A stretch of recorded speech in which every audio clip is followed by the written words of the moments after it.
সুন্নাহ আমরা দেখতে পাই, এটা হচ্ছে মুসাফাহা করা। এটাও সুন্নাহ, নবীজির সুন্নাহ।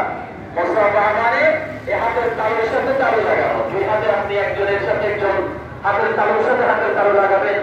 নবীজি সাল্লাল্লাহু আলাইহি ওয়াসাল্লামের হাদিস আছে, যখন দুইজন মুসলমান একত্রিত হলো, ফায়াতাসাফাহানে, দুজনেই মুসাফাহা করলো, তাদেরকে ক্ষমা করে দেওয়া হয়।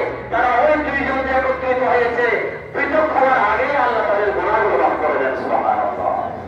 এজন্য সালাম দেওয়ার পরে মুসাফাহা করবেন, এটাও নবীজির সুন্নাহ।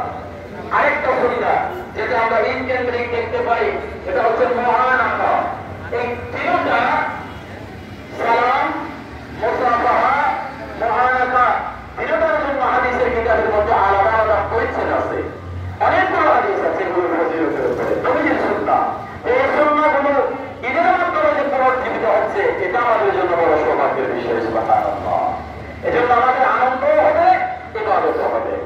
মুআনাকা, যদি ফিতনার আশঙ্কা না থাকে, কথা ভালো করে খেয়াল করবেন, যদি ফিতনার আশঙ্কা না থাকে, তাহলে এক মুসলমান আরেক মুসলমানের সাথে গলার সাথে গলা মিলানো।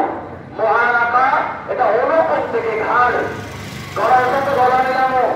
মুসলমান মুসলমানের সাথে ভালোবাসার বন্ধনে আবদ্ধ হয়ে একজনকে আরেকজনের বুকে জড়িয়ে ধরা, ফিতনার আশঙ্কা না থাকে, এটাকে মুআনাকা বলা হয়। এটা নবীজির আরেকটা সুন্নাহ। সুবহানাল্লাহ।